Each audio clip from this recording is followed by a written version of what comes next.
Hi. Migration tends to bring cultural diversity as immigrants settle and become part of overall society. Sweden is one of the European countries with the most immigration and the largest cultural diversity.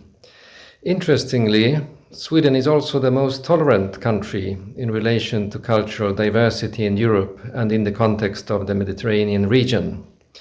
How come? How can we explain this? Migration was high up on the Swedish political agenda already before the 2015 refugee and migration crisis. Sweden has a much higher share of its population born abroad, around 18.5%, than the EU average of 7.2%. Globally, Sweden also has the seventh highest proportion of refugees per capita. Integration is a major challenge according to most Swedes. Prior to the 2015 crisis, 77% of respondents felt that everyone in Sweden, including the foreign-born, should have access to and receive equal benefits, while this share had shrunk to 55% by 2016.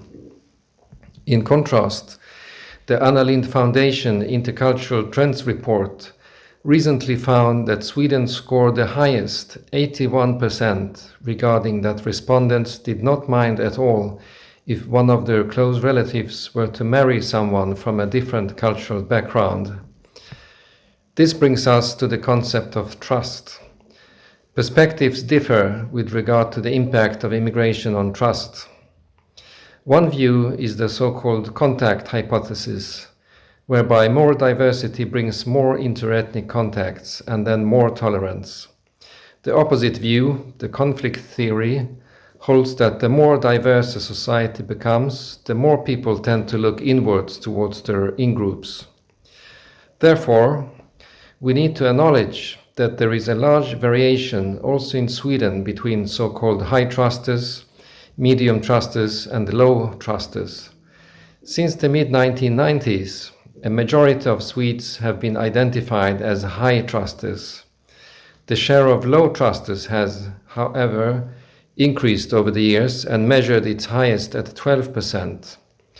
Young people, blue-collar workers, people with only basic education, supporters of anti-immigrant parties, as well as immigrants from outside Europe tend to be low trusters.